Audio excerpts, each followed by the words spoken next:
I'm done with probation. Done with 19 years of prison, done with 3 years of probation. I'm free and clear and able to travel, and I'm taking off. I'm giving up this apartment, and I'm gonna see the country. I'm gonna try to see the world. But here's the thing, I gotta figure out how to do it. I don't have the money to buy a van, so I'm gonna sleep in my car. And I wanna show you the setup I'm doing with my car, because it actually ends up being a lot more convenient than I expected.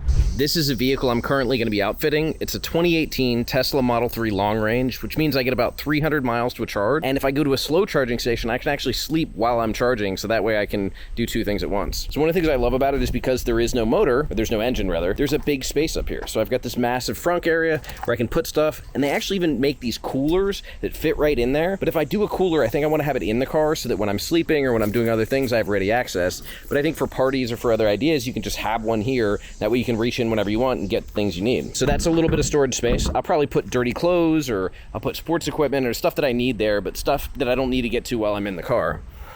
Now, on the other hand, in the car, which doesn't want to open for some reason, I'm probably going to put a cooler down here. So like I said, I can reach and grab food, I can have water, I can have things that I need, but I can also use this whole space to have maybe dry food or things that don't have to be kept cold. There's not a lot of room under the seats, but maybe I can figure out a way to put something. Up here, I think I'm going to put like a duffel bag and a backpack, the things that I need to be able to grab while I'm driving, or if I just want to be able to grab and run out.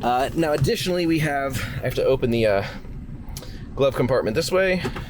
So in here, I have a little bit of space. This is for the roof rack, and this is actually for the charger. I carry a breaker so that way if I go somewhere and there's no charger around, but I can find a breaker box, I can just install that and do it really easily. But I'll have to figure out how to maximize packing stuff in. Now in the back, this is where I see a lot of potential. So in this back area here, I think I'm gonna do stacking duffel bags, or I'm gonna do suitcases if they'll fit, I'm not quite sure. Or I might even try to build something, like build some kind of container to where I can stuff these full of clothes, stuff these full of towels, stuff these full of things that I need. And you know, I've got the umbrella, but again, I think that can go under the seat there. So I'm gonna try to use every little bit of space, including the space under the seats. You see, it's a pretty big area. I could either just put one side down and then sleep back here, or more likely, I come all the way around, I'm gonna put both sides down so that I have this big space. So I'm gonna obviously take these out. This is just a liner that I could leave in or take out, it doesn't really matter. But I can basically fit a queen size mattress right here. Put some pillows here, and then when I'm not using it, just take it really easily and push it back up. It'll fold in. It's not gonna be like a real mattress, it's gonna be like a foam rollout mattress. Also, I have to take the cowboy hat. This is gonna be a part of the journey, both because I feel like I'm going out on my own and everybody needs a cowboy hat when they go out on their own, and because somebody that I met gave me some really good advice. This was, it's a younger person that I met, and she said that she travels and she got really nervous about how she was going to meet people and how she was going to get to know people. But what she does is she always wears something really distinctive. If she stands out, that gives people the opportunity to talk to her. That's like an excuse to come up and say, hi, I really like your hat or your shoes or your boots. And it creates a distinctive brand. So I said, you know what, that's a really good idea. So even though I felt a little weird or uncomfortable about wearing the cowboy hat, I think I'm gonna start wearing it. I think that as I go on this adventure, I'll keep it in the back of the car. But also, like, when I'm sleeping at night, this is folded down. Check this out. I mean, this is a massive space to put all kinds of stuff, to put food, to put drinks, to put snacks, to put books, to put whatever. And then if you turn around, I can buy the package and I could actually watch Netflix on this screen. But what I'd probably do is just put a laptop right there and watch it this way. But I can also bring a video game controller and plug it in and play video games on that screen. So it's not really my thing. I found that video games aren't actually that good for me. But if I want, I'll have activities at night. And the other thing I forgot to show you is that there's a camp mode, and I love this so much. I can put this on camp mode. What it does, it'll keep the AC or the heat running, so I can keep steady temperature all through the night. It doesn't use a lot of battery. I can keep the lights on, so if I want to have lights to read or to do other things, I can keep that on, and it'll also keep this 12-volt powered, so that way if I want to charge my phone or do something at night, I can just put camp mode on. It's also good, if you guys don't know, there's a dog mode, so you can have a dog in here.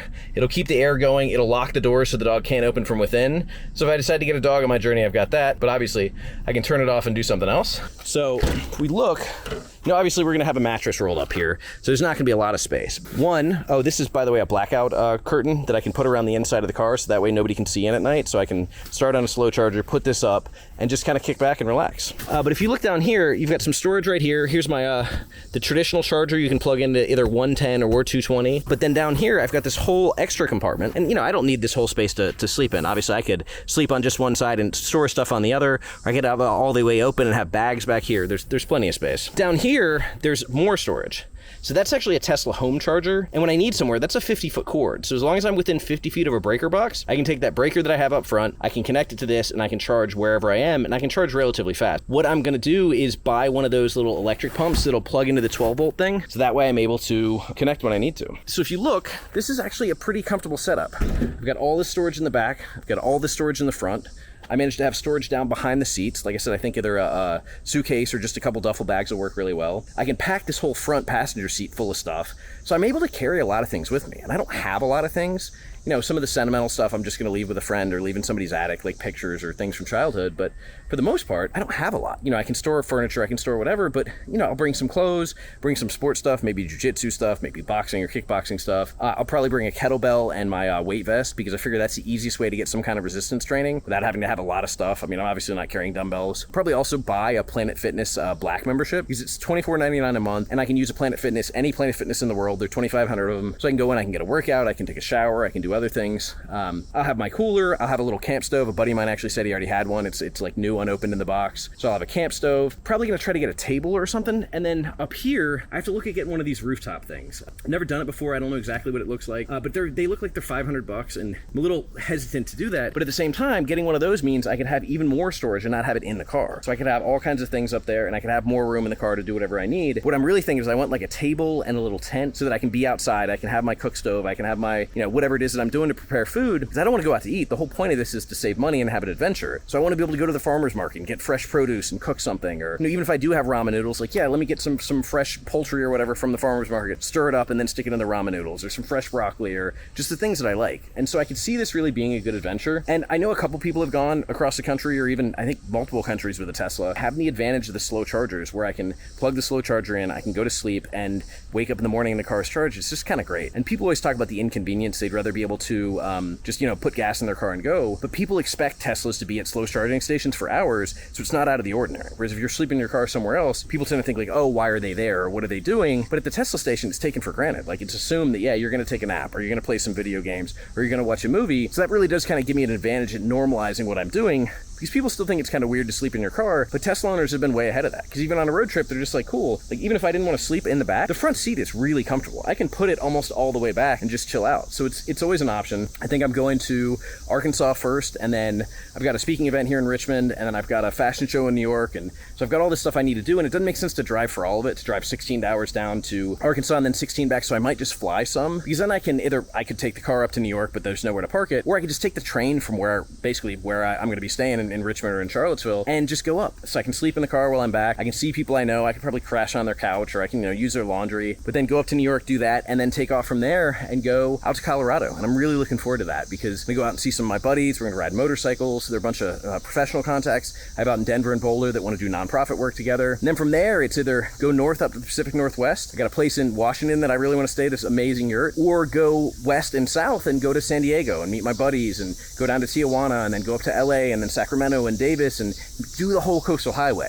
I've always wanted to do the PCH, and I've never quite managed to put it together, but I think this is my chance, because if I really decide to stick to this, I can buy a Starlink unit, a little bit of money, but I can have internet anywhere in the world. I can be in the middle of the desert where there is no connection, there is no cell signal, and have lightning fast internet, so I can make videos, I can stream, I can work. And that's the good thing about this, is I'm not giving up my job. I'm still running the nonprofit, I'm still having meetings, we're still having our program, still providing mentors, so I'll still be able to be involved in the world, even when I was going across. But if I decide I want to stop and work from a national park for a little while, cool, I have my table, set up my Starlink, run my laptop, do my meetings, work on the book. One of the things I'm really looking forward to, and I really want to do the Pacific Northwest thing, because I cannot imagine a better place to finish my book. I've got about 12,000 words left, than sitting in the middle of the Pacific Northwest, next to the redwoods, beauty, and just that feel. So yeah, I'm looking forward to it. This is going to be my rig. I will give you updates, and I will show you as I go, but I just wanted to let you know this is where I'm going to be living for the next little while, so I hope you enjoy the adventure.